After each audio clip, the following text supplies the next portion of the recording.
بسم اللہ الرحمن الرحیم۔ السلام علیکم۔ میرا نام محمد سمنان ہے اور آج میں آپ کو سیرت النبی حضرت محمد صلی اللہ علیہ وآلہ وسلم کی 13ویں قسط میں خوش آمدید کہتا ہوں۔ آج ہم بالآخر نبی کریم صلی اللہ علیہ وآلہ وسلم پر اترنے والی پہلی وحی تک کے واقعات کو ڈسکس کرنے والے ہیں۔ جیسے جیسے پہلی وحی کے اترنے یعنی بعثت کا دن قریب آ رہا تھا، ویسے ویسے مکہ اور اس میں رہنے والے لوگوں کو مختلف نشانیاں نظر آنا شروع ہو گئی تھیں۔ ابو سفیان اور نبی کریم صلی اللہ علیہ وآلہ وسلم کے چچا حضرت عباس رضی اللہ تعالیٰ عنہ نے کچھ نشانیاں ہوتے دیکھی تھیں۔ پھر سلمان فارسی رضی اللہ تعالیٰ عنہ جو نبی کریم صلی اللہ علیہ وآلہ وسلم کی تلاش میں کئی ملک گھوم چکے تھے، وہ ان نشانیوں کو دیکھتے دیکھتے مدینہ تک آ پہنچے تھے۔ آج انشاءاللہ میں آپ کو حضرت سلیمان فارسی رضی اللہ تعالیٰ عنہ کی مختصر داستان بھی سناؤں گا۔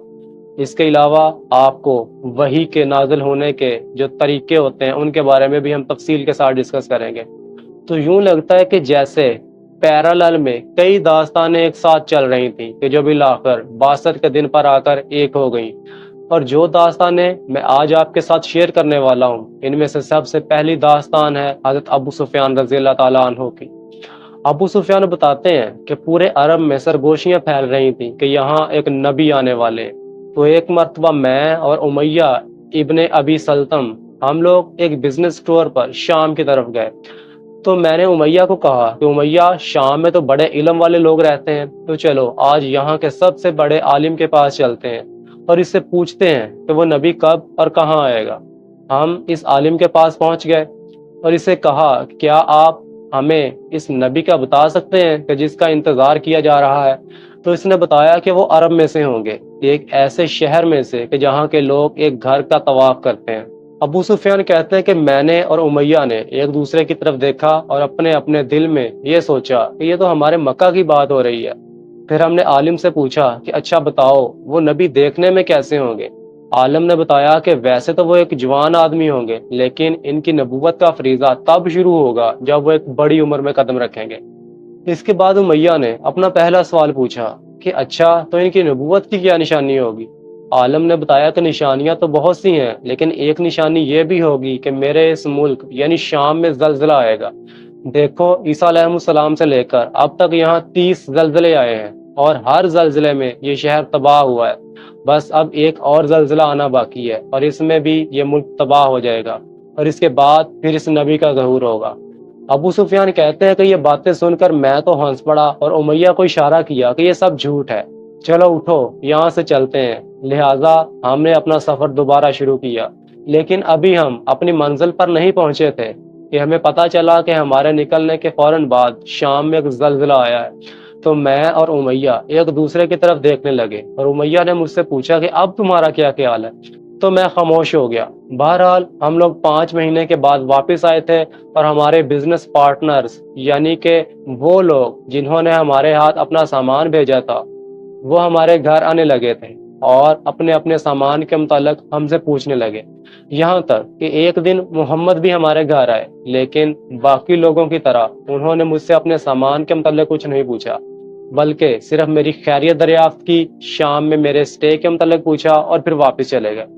تو میں بڑا حیران ہوا اور اپنی بیوی ہندا سے بولا کہ قریش کے ہر شخص نے مجھ سے اپنے سامان کے متعلق پوچھا ہے، لیکن محمد نے نہیں پوچھا۔ تو ہندا بولی کہ یہ تو مجھے نہیں پتا، لیکن اب وہ ان سب چیزوں کی نہیں بلکہ ایک اللہ کی باتیں کرنے لگے ہیں۔ تو ابو سفیان کہتے ہیں کہ میں اچانک ٹھٹکا رہ گیا، ہند کی طرف دیکھنے لگا اور مجھے عالم کی وہ بات یاد آ گئی کہ زلزلے کے بعد ایک نبی کا ظہور ہوگا، اور میرے دل میں اسی دن یہ بات بیٹھ گئی کہ شاید محمد ہی وہ نبی ہوں گے۔ اس کے بعد ایک مدت گزر گئی اور اس دوران نبی کریم صلی اللہ علیہ وآلہ وسلم نے اپنی نبوت کا اعلان کر دیا۔ کیسے اعلان کیا وہ سب تو انشاءاللہ بالکل علیحدہ سے ڈسکس ہوگا۔ ابھی فی الوقت ابو سفیان والا واقعہ ہی چل رہا ہے، اور ابو سفیان بتاتے ہیں کہ جس وقت نبی کریم صلی اللہ علیہ وآلہ وسلم نے اعلان نبوت کیا، اس وقت میں مکہ میں نہیں بلکہ ان کے چچا حضرت عباس کے ساتھ یمن کی طرف گیا ہوا تھا۔ ابو سفیان بتاتے ہیں کہ میں اور عباس ایک ساتھ تھے، کاروباری معاملات ڈسکس کر رہے تھے کہ اسی دوران میرا بیٹا حنظلہ گھوڑے پر سوار آیا اور مجھے خط دیا کہ جس میں لکھا ہوا تھا کہ محمد نے بطحا میں کھڑے ہو کر دعویٰ کیا ہے کہ میں اللہ کا رسول ہوں اور تمہیں رب تعالیٰ کی طرف بلاتا ہوں۔ تو تو یہ خبر قافلے میں جنگل کی آگ کی طرح پھیل گئی، اور چونکہ قافلے کے تقریباً سبھی لوگ محمد کو جانتے تھے تو وہ آپس میں طرح طرح کی باتیں کرنے لگے۔ اب اتنی ہی دیر میں ایک یہودی عالم ہمارے پاس آیا اور بولا کہ مجھے پتا چلا ہے کہ مکہ میں ایک شخص نے نبوت کا دعویٰ کیا ہے، اور مجھے یہ بھی پتا چلا ہے کہ تمہارے اس قافلے میں اس کا سگا چچا بھی موجود ہے۔ تو اس بات پر عباس بولے کہ ہاں، میں محمد کا چچا ہوں۔ تو یہودی بولا کہ پھر میں آپ کو آپ کے رب کا واسطہ دے کر پوچھتا ہوں کہ کیا آپ کے بھتیجے کے اندر جنات کے اثرات پائے جاتے ہیں؟ عباس کہتے ہیں کہ یہ سن کر مجھے بہت غصہ آیا، اور میں بولا کہ ہرگز نہیں، نہ تو میرا بھتیجا جھوٹ بولتا ہے اور نہ ہی وہ کبھی خیانت کرتا ہے۔ تو یہودی نے پھر پوچھا کہ اچھا، کیا وہ اپنے ہاتھ سے لکھتا ہے؟ عباس کہتے ہیں کہ میں اسٹل غصے میں تھا اور میں چاہتا تھا کہ کہہ دوں کہ ہاں، وہ اپنے ہاتھ سے لکھتے ہیں، لیکن پھر میں نے سوچا کہ ابو سفیان ساتھ بیٹھے ہوئے ہیں تو یہ فوراً میری تکذیب کر دیں گے، میرا جھوٹ پکڑ لیا جائے گا۔ اس لیے بادل ناخواستہ میں نے سچ بولتے ہوئے اعتراف کر لیا کہ نہیں، وہ اپنے ہاتھ سے نہیں لکھتے۔ تو اس جواب پر یہودی اچانک سے چھلانگ مار کر کھڑا ہوا اور اتنی تیزی سے بھاگتا ہوا وہاں سے چلا گیا کہ اپنی چادر بھی وہیں چھوڑ گیا، اور ہمیں اس کی چیختی ہوئی آوازیں تک سنائی دینے لگ گئی کہ برباد ہو گئے یہود، برباد ہو گئے یہود۔ اور عباس کہتے ہیں کہ ابھی ہم یہ منظر دیکھ ہی رہے تھے کہ ابو سفیان کی شرارت بھری آواز آئی کہ واہ عباس، تمہارے بھتیجے سے تو یہودی بھی ڈرتے ہیں۔ عباس کہتے ہیں کہ مجھے صاف محسوس ہو گیا کہ ابو سفیان طنز کر رہے ہیں، اس لیے میں نے ان کی طرف دیکھا اور پوچھا، اچھا، تو جب کہ تم نے یہودیوں کو ڈرتے ہوئے اپنی آنکھوں سے دیکھ لیا ہے تو کیا تم محمد کی بات کا یقین کرو گے؟ ابو سفیان اسی طنزی انداز میں بولے کہ ہاں، یقین تو کر لوں گا، لیکن صرف تب کہ جب قداء پر کھڑے ہو کے گھوڑوں کو نیچے اترتا ہوا نہ دیکھ لوں۔ قداء یعنی کہ مکہ کی ایک اونچی جگہ۔ ابو سفیان کے ان الفاظ کے بعد دونوں کے درمیان ایک عجیب سی خاموشی چھا گئی، اور عباس رضی اللہ تعالیٰ عنہ بولے کہ یہ تم نے کیسی بات کہی ہے؟ تو ابو سفیان نے جواب دیا کہ پتہ نہیں، ویسے ہی ایک بات میرے منہ سے نکل گئی۔ اور عباس رضی اللہ تعالیٰ عنہ بتاتے ہیں کہ کئی سال بعد جب مکہ فتح ہوا اور نبی کریم صلی اللہ علیہ وآلہ وسلم کے گھوڑوں کو ہم نے قداء سے نیچے اترتے دیکھا تو میں فوراً ابو سفیان کے پاس گیا اور بولا کہ ابو سفیان، کچھ یاد آیا؟ یاد ہے تم نے کیا کہا تھا؟ تو ابو سفیان بولے کہ ہاں، میں بھی ابھی یہی سوچ رہا تھا کہ قداء سے گھوڑے نیچے اتریں گے تو میں مان لوں گا۔ امیزنگ! میرے خیال سے یہ واقعہ سن کر آپ میں سے کئی ممبرز کے جسم میں ایک سنسناہٹ سی دوڑتی ہوئی محسوس ہوئی ہوگی۔ اس کے بعد حضرت سلیمان فارسی رضی اللہ تعالیٰ عنہ کا واقعہ شروع ہوتا ہے۔ اب یہ ایک بہت طویل واقعہ ہے کہ کیسے حضرت سلیمان فارسی رضی اللہ تعالیٰ عنہ نبوت کی نشانیاں ڈھونڈتے ڈھونڈتے ایران سے مدینہ پہنچ گئے۔ اور یہ ویسے تو ایک بہت طویل واقعہ ہے، لیکن میں آپ کو مختصر کر کے بتا دیتا ہوں۔ حضرت سلمان فارسی رضی اللہ تعالیٰ عنہ اپنی داستان خود سناتے ہوئے کہتے ہیں کہ میرا تعلق ایران کے ایک چھوٹے سے گاؤں سے تھا، اور میرے والد ایک بہت بڑے ذمہ دار تھے اور مجھ سے بہت زیادہ محبت کرتے تھے۔ مذہبی طور پر ہم لوگ مجوسی یعنی آگ کی عبادت کرنے والی فیملی تھے، لیکن میرے دل میں روحانیت اور مذہب کو لے کر بہت زیادہ تجسس رہا کرتا تھا۔ بہت سارے سوالات کھڑے ہوتے تھے۔ تو ایک دن میرے والد کو کسی ضروری کام سے شہر جانا پڑا، اور جاتے جاتے انہوں نے مجھے کہا کہ سلمان، میرے آنے تک تم نے کھیتوں کا بہت زیادہ خیال رکھنا ہے۔ والد کے حکم کے مطابق میں زمینوں کی طرف جا رہا تھا کہ میرا گزر راستے میں پڑنے والے ایک گرجا گھر کے سامنے سے ہوا، تو میں نے دیکھا کہ کچھ لوگ وہاں اونچی آواز میں انجیل کی تلاوت کر رہے ہیں۔ تو یہ سن کر مجھے بہت اچھا لگا، اور میں نے ان سے پوچھا کہ آپ لوگ کس مذہب کے ماننے والے ہو؟ تو انہوں نے مجھے بتایا کہ ہم لوگ مسیحی ہیں۔ میں نے پوچھا کہ کس ملک میں سب سے زیادہ مسیحی رہتے ہیں؟ تو انہوں نے بتایا کہ شام میں۔ تو میرے دل میں ایک خیال پیدا ہوا کہ پھر تو مجھے بھی شام چلے جانا چاہیے۔ میں گھر آیا اور والد صاحب کو یہ ساری بات بتائی تو وہ بہت زیادہ پریشان ہوئے اور مجھے سمجھانے کی کوشش کی کہ بیٹا، ایسی باتیں مت کرو، ہمارا دین ان کے دین سے زیادہ اچھا ہے۔ لیکن جب والد نے دیکھا کہ میرے دل میں مسیحیت کی محبت پیدا ہو چکی ہے تو والد صاحب کو بہت غصہ آیا، اور انہوں نے مجھے ایک گھر کے ایک کمرے میں اس طرح سے بند کر دیا کہ میرے پاؤں میں ایک زنجیر ڈال دی۔ لیکن کسی طرح سے میں وہاں سے نکل بھاگا اور ایک قافلے کے ساتھ مل کر شام پہنچ گیا۔ اس کے بعد کئی سال تک سلمان فارسی کبھی ایک کرسچن مونسٹری میں رہتے، کبھی دوسری کرسچن عبادت گاہ میں رہتے۔ ہر مرتبہ انہیں آخری نبی کی نشانیاں سننے کو ملتی کہ جنہیں سننے کے بعد امید کی ایک نئی کرن جاگ جاتی، یہاں تک کہ انہیں پتا چلا کہ آخری نبی نے عرب میں ظاہر ہونا ہے۔ اور یوں حضرت سلیمان فارسی نے حجاز کی طرف آنے والا ایک قافلہ جوائن کر لیا۔ لیکن حجاز پہنچ کر قافلے والوں نے ان کے ساتھ ایک بہت بڑا دھوکہ کر دیا، بے ایمانی کر دی۔ انہوں نے سلمان فارسی رضی اللہ تعالیٰ عنہ کو ایک یہودی کے ہاتھوں فروخت کر دیا کہ جو انہیں اپنے ساتھ لے کر مدینہ کی طرف چلا گیا۔ لیکن یقیناً یہ بھی اللہ تعالیٰ کا ایک پلان ہی تھا۔ حضرت سلمان فارسی بتاتے ہیں کہ جوں ہی میں نے مدینہ کو دیکھا میری آنکھوں میں آنسو آ گئے، کیونکہ اپنے سفر کے دوران میں نے سن رکھا تھا کہ یہیں پر تو ایک دن آخری نبی نے آ کر ٹھہرنا ہے۔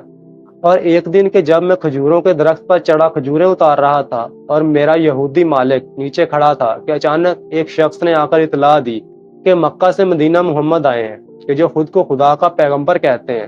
سلمان بتاتے ہیں کہ میں خوشی اور جذبات میں آ کر درخت سے نیچے اترا اور اس آدمی سے پوچھا کہ بھلا یہ تم کیا کہہ رہے ہو؟ تو اچانک میرے یہودی مالک نے مجھے ایک زناٹے دار تھپڑ لگایا اور بولا کہ تمہارا ان سب باتوں سے کیا لینا دینا، تم چپ کر کے کھجوریں اتارو۔ پورے دن کی محنت کے بعد بالآخر اجرت میں مجھے جو کھجوریں ملی انہیں لے کر شام کو میں محمد صلی اللہ علیہ وآلہ وسلم کے پاس آیا، اور میں دراصل ان میں 3 نشانیاں دیکھنا چاہ رہا تھا کہ جو میں نے اپنے راہب اساتذہ سے سن رکھی تھی۔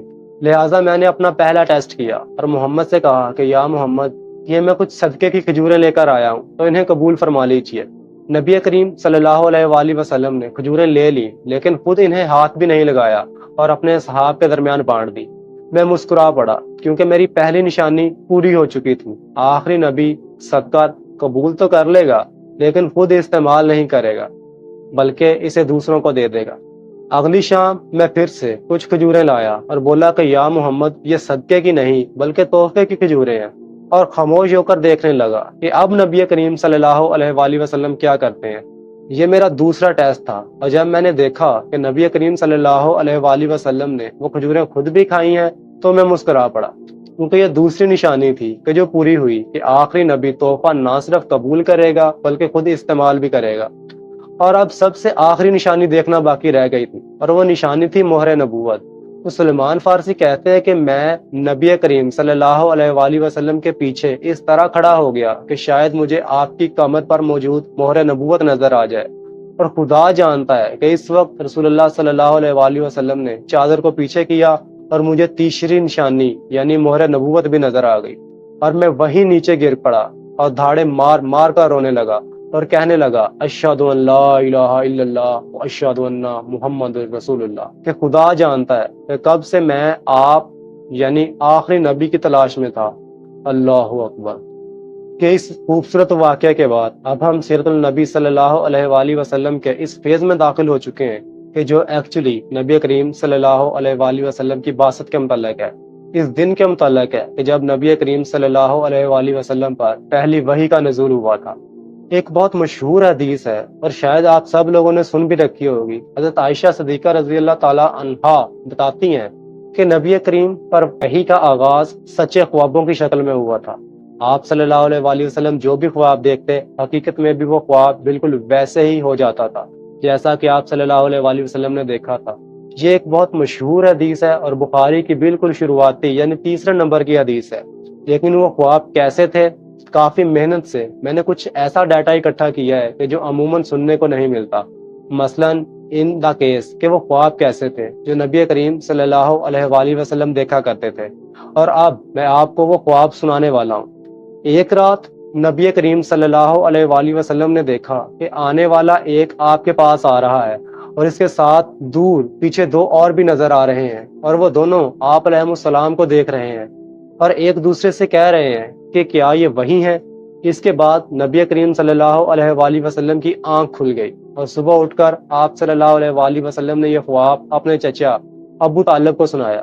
تو ابو طالب رضی اللہ تعالیٰ عنہ نے اس خواب کی کوئی خاص تعبیر نہیں کی، لیکن کچھ دن بعد نبی کریم صلی اللہ علیہ وآلہ وسلم نے یہ خواب ایک مرتبہ پھر سے دیکھا، اور اس مرتبہ آپ نے دیکھا کہ جو اکیلا تھا اس نے اپنا ہاتھ نبی کریم صلی اللہ علیہ وآلہ وسلم کے سینے پر رکھا، یہاں تک کہ آپ کو اس کے ہاتھ کی ٹھنڈک اپنے اندر تک محسوس ہونے لگی۔ اور یہ وہ خواب تھا کہ جس کے متعلق نبی کریم صلی اللہ علیہ وآلہ وسلم نے ایک طویل عرصے کے بعد اپنے اصحاب کو بتایا تھا کہ میرا رب میرے پاس بہترین صورت میں آیا، اور اس نے اپنا ہاتھ میرے دونوں کندھوں کے بیچ رکھا، اور جو ہی اس نے اپنا ہاتھ رکھا اچانک مجھے زمین و آسمان کے درمیان جو کچھ ہے اس سب کا علم ہو گیا۔ اللہ اکبر۔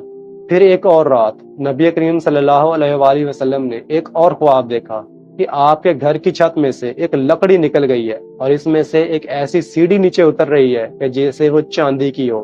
تو آپ صلی اللہ علیہ وآلہ وسلم فرماتے ہیں کہ میں نے دیکھا کہ اس میں سے دو لوگ نیچے اتر رہے ہیں کہ جن میں سے ایک میرے دائیں طرف بیٹھ گیا اور دوسرا میرے بائیں طرف، اور پھر جو میرے دائیں طرف یعنی رائٹ سائڈ پہ بیٹھا ہوا تھا اس نے اپنا ہاتھ میرے سینے پر رکھا اور میں نے دیکھا کہ میرا دل اس کے ہاتھ میں چلا گیا ہے، اور پھر اس نے کہا کہ یہ کتنا پاک دل ہے، یہ کتنی پاکیزہ ہستی کا دل ہے۔ پھر اس نے میرے دل کو دھویا اور پھر وہ اوپر کی طرف واپس چلے گئے، اور ان کے ساتھ ہی وہ سیڑھی بھی اوپر واپس چلی گئی اور میرے گھر کی لکڑی بھی اپنی جگہ پر واپس نظر آنے لگ گئی۔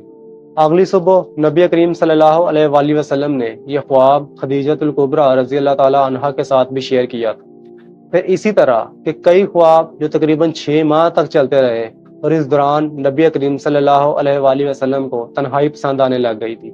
آپ صلی اللہ علیہ وآلہ وسلم اکثر کئی راتوں تک غار حرا میں تنہا بیٹھے عبادت کیا کرتے تھے۔ کئی دن تک نبی کریم صلی اللہ علیہ وآلہ وسلم نیچے نہیں آتے تھے کہ ایسی ہی ایک رات بالآخر جبرائیل آپ علیہ السلام پر پہلی وحی لے کر غار حرا میں آئے۔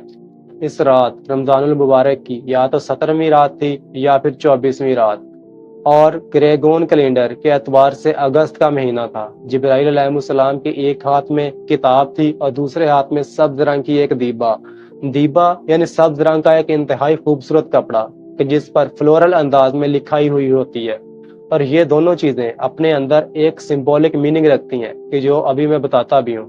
جبرائیل علیہ السلام نے رسول اللہ صلی اللہ علیہ وآلہ وسلم کو اپنے سینے سے لگایا اور کہا کہ پڑھیے، جس پر نبی کریم صلی اللہ علیہ وآلہ وسلم نے جواب دیا کہ میں پڑھنا نہیں جانتا۔ جبرائیل علیہ السلام نے ایک مرتبہ پھر سے آپ کو اپنے سینے سے لگایا اور کہا کہ پڑھیے۔ آپ صلی اللہ علیہ وآلہ وسلم نے پھر سے جواب دیا کہ میں پڑھنا نہیں جانتا۔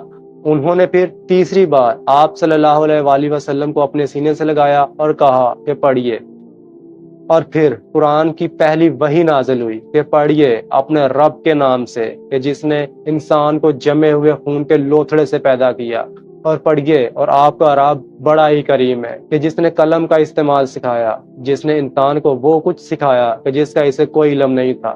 یہاں تک کہ اس رات سورہ علق کی پہلی 5 آیات نازل ہوئی۔ آپ صلی اللہ علیہ وآلہ وسلم نے یہ تمام آیات پڑھی اور پھر جبرائیل علیہ السلام نبی کریم صلی اللہ علیہ وآلہ وسلم کو مبارکباد دیتے ہوئے کہا کہ اب محمد آپ کو مبارک ہو، آپ اللہ کے رسول ہیں اور میں جبرائیل ہوں۔ اس کے بعد نبی کریم صلی اللہ علیہ وآلہ وسلم غار حرا سے باہر نکل آئے اور فرماتے ہیں کہ ایک بار پھر سے مجھے مبارکباد کی آواز آئی، اور جب تیسری مرتبہ یہ آواز دوبارہ آئی تو میں نے دیکھا کہ جبرائیل آسمان کی طرف واپس اڑے جا رہے ہیں۔ اکثر لوگ اس چیز میں اختلاف کرتے ہیں کہ جبرائیل علیہ السلام غار حرا میں آئے بھی تھے یا نہیں، اور اکثر لوگ یہ کہتے ہیں کہ جبرائیل علیہ السلام غار حرا میں آئے تو تھے اور پہلی وحی بھی غار حرا کے اندر ہی نازل ہوئی ہے، لیکن ان کے ہاتھ میں کچھ نہیں تھا، وہ صرف اللہ تعالیٰ کا کلام لے کر آئے تھے کہ جو سورہ علق کی پہلی 5 آیات ہیں۔ لیکن یہ جو ابھی میں نے واقعہ آپ کو بتایا ہے یہ امام سہیلی رحمۃ اللہ علیہ نے اپنی کتاب کے اندر لکھا ہوا ہے۔ بہرحال یہ رات بعثت کی رات تھی، جس رات نبی کریم صلی اللہ علیہ وآلہ وسلم پر پہلی وحی اتری، اور جو چیزیں جبرائیل علیہ السلام اپنے ساتھ لے کر آئے تھے یعنی کتاب اور ایک سبز رنگ کا کپڑا، میں نے آپ کو بتایا تھا کہ یہ چیزیں اپنے اندر سمبولک میننگز بھی رکھتی ہیں۔ اور 12ویں صدی انڈونیشیا کے ایک بہت بڑے اسکالر امام سہیلی رحمۃ اللہ علیہ اسے یوں انٹرپریٹ کرتے ہیں کہ یہ نبی کریم صلی اللہ علیہ وآلہ وسلم کے لیے ایک علامتی تحفہ تھا کہ اے نبی کہ اب کتاب اور زیب و زینت آپ کے لیے بھیج دی گئی ہے۔ بائی دا ویز جب نبی کریم صلی اللہ علیہ وآلہ وسلم نے حضرت خدیجہ رضی اللہ تعالی عنہا کو یہ بات بتائی تو ساتھ یہ بھی فرمایا کہ خدیجہ مجھے یوں لگتا ہے کہ جیسے میرا دم نکل جائے گا، ایون کہ وہ ایکٹ بھی سمبولک تھا، اور اسے بھی امام سہیلی یوں انٹرپریٹ کرتے ہیں کہ اے محمد اب جو کلام آپ کی طرف اترنے والا ہے وہ ایک بہت وزنی کلام ہے، اور کہ جو واقعی ایک بہت وزنی کلام تھا۔ بھی تھوڑی دیر کے بعد میں آپ کو گھنٹی والی وحی کے متعلق بھی بتاؤں گا، تو آپ اس وزن کی حقیقت بھی دیکھ لیں گے۔ اور پھر سورہ مزمل میں بھی اللہ تعالیٰ فرماتے ہیں کہ ان قریب ہم آپ پر ایک بہت بھاری کلام اتارنے والے ہیں۔ غار حرا والے واقعے کے بعد نبی کریم صلی اللہ علیہ وآلہ وسلم گھر واپس آئے، خدیجہ رضی اللہ تعالیٰ عنہ کو یہ ساری بات بتائی، انہوں نے آپ صلی اللہ علیہ وآلہ وسلم کو تسلی دی۔ انہوں نے کہا کہ اللہ تعالیٰ آپ کو کبھی بھی نقصان نہیں پہنچائیں گے۔ اب ختیجہ رضی اللہ تعالیٰ عنہ کے کزن تھے چچا کے بیٹے ورقہ ابن نوفل۔ یہ واقعہ بھی تمام قدیم کتابوں میں موجود ہے۔ تو ورقہ ابن نوفل اپنے وقت کے ایک بہت بڑے اسکالر تھے اور ان دنوں انجیل کو عربی زبان میں ترجمہ کر رہے تھے۔ اب یا تو اس وقت وہ آپ کے گھر آ گئے یا پھر ختیجہ رضی اللہ تعالیٰ عنہ نے ان سے رابطہ کیا اور اس حوالے سے ان کی رائے مانگی۔ تو جب ورقہ نے یہ سارا واقعہ سنا تو وہ بڑے حیران ہوئے اور ایک دو بار جیسے انسان خود کلامی سے انداز میں بولتا ہے، ورقہ بھی بولے کہ یا سبو ہو، یا سبو ہو، یہ اللہ کا ایک نام ہے، اس سرزمین میں جبرائیل کا نام۔ اور پھر انہوں نے کئی مرتبہ نبی کریم صلی اللہ علیہ وآلہ وسلم سے جبرائیل علیہ السلام کے متعلق پوچھا، جیسے ہم عام لوگ ایک دوسرے سے پوچھتے ہیں کہ آر یو شیور، کیا تمہیں پورا یقین ہے؟ تو ورقہ نے بھی بار بار نبی کریم صلی اللہ علیہ وآلہ وسلم سے جبرائیل علیہ السلام کے متعلق پوچھا، یہاں تک کہ جبرائیل علیہ السلام کی شکل و صورت کے متعلق بھی پوچھا کہ کیا آپ نے انہیں اندھیرے میں دیکھا تھا یا روشنی میں؟ تو اس پر خدیجہ رضی اللہ تعالیٰ عنہ بھی بولی کہ ورقہ آپ بار بار پوچھ رہے ہیں، میں آپ کو شروع سے بتاتی ہوں کہ جبرائیل علیہ السلام پہلے بھی نبی کریم صلی اللہ علیہ وآلہ وسلم کے پاس آتے تھے اور آپ انہیں ایسے دیکھتے تھے کہ جیسے کوئی کسی کو کھلی آنکھوں سے دیکھتا ہے۔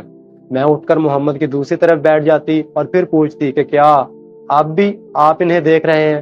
تو یہ بتاتے کہ ہاں مجھے اب بھی وہ دکھائی دے رہے ہیں۔ میں اٹھ کر پھر دوبارہ اپنی جگہ پر آ جاتی اور پوچھتی کہ کیا اب بھی وہ یہی ہیں؟ تو یہ فرماتے کہ ہاں، لیکن اس اٹھنے اور بیٹھنے میں ایک مرتبہ میرا دوپٹہ تھوڑا سا سرک گیا۔ تو محمد بولے کہ ختیجہ اب وہ یہاں سے چلے گئے ہیں۔ تو ورقہ مجھے یقین آ گیا کہ یہ ایک نیک فرشتہ ہے، کیونکہ یہ اس کی حیا ہے کہ وہ وہاں سے چلا گیا۔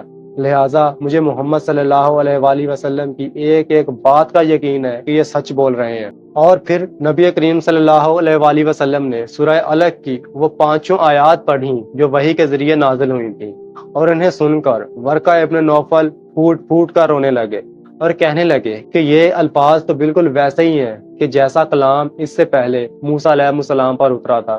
محمد، میں گواہی دیتا ہوں کہ آپ کے پاس جبرائیل آئے تھے، لیکن جو باتیں آپ نے مجھے بتائی ہیں، یہ باتیں جب آپ اپنے لوگوں کو بتائیں گے تو وہ ان کا اس طرح سے یقین نہیں کریں گے کہ جس طرح سے میں نے کیا ہے، بلکہ وہ آپ کو تنگ کریں گے اور پھر وہ آپ کو یہاں سے نکال دیں گے۔ ورقہ کے پہلے 2 اندیشوں پر نبی کریم صلی اللہ علیہ وآلہ وسلم خاموش رہے، یعنی کہ وہ آپ کا یقین نہیں کریں گے اور وہ آپ کو پریشان کریں گے، لیکن تیسرے اندیشے پر کہ وہ آپ کو یہاں سے نکال دیں گے، اس پر نبی کریم صلی اللہ علیہ وآلہ وسلم نے پوچھا کہ وہ مجھے یہاں سے نکال دیں گے۔ پچھلے 1450 سال میں مسلمان اسکالرز نے ان واقعات کی ایک ایک جملے پر بڑی بڑی کتابیں اور ریسرچز کنڈکٹ کی ہیں کہ کس بات پر نبی کریم صلی اللہ علیہ وآلہ وسلم خاموش رہے، انہوں نے کس بات پر ریئیکٹ کیا۔ نبی کریم صلی اللہ علیہ وآلہ وسلم کے ریئیکشنز پر امام سہیلی رحمۃ اللہ علیہ نے اچھا خاصا لٹریچر لکھا ہے۔ دیکھیے سیرت النبی صلی اللہ علیہ وآلہ وسلم کے ایک ایک جملے میں سیکھنے کے کئی لیئرز موجود ہیں۔ بہرحال ورقہ ابن نوفل نے کہا کہ جی ایسا ہی ہوگا، یہ لوگ آپ کو یہاں سے نکلنے پر مجبور کر دیں گے اور اس وقت آپ کو چند لوگوں کے علاوہ اپنی قوم میں اور کوئی مددگار نہیں ملے گا۔ کاش کہ اس وقت میں زندہ ہوتا تو دوسرے نصارہ کو ساتھ ملا کر آپ کی مدد ضرور کرتا۔ اور یوں باسط کی رات کے واقعات مکمل ہوتے ہیں۔